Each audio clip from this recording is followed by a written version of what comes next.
जगतसिंहपुर जिला नाउगां ब्लॉक खैरा निकट में गोटे द्रुतगामी कार भारसाम्य हराई एक बाइक को धक्का देवा फल जड़े वृद्धा समेत 3 जन गुरुतर आहत हो जिला मुख्य चिकित्सालय भर्ती होती। मिलिथिबा सूचना अनुजाई आज अपराह्न समय नाउगां थाना अधीन खैरा निकट में कुलथपाटଣା अंचल प्रताप नायक निज बाइक रखी ता उपरे बसिथिले।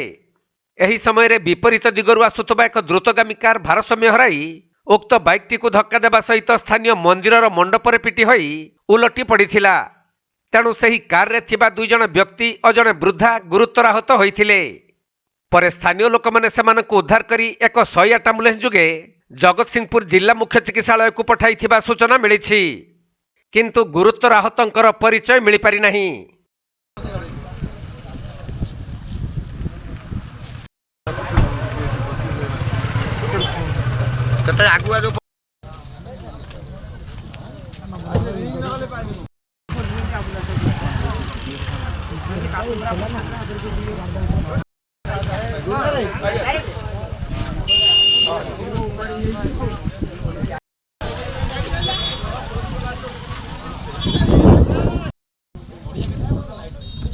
जगतसिंहपुर जिल्लारू वैष्णव राउळଙ୍କ रिपोर्ट कोणार्क लाइव।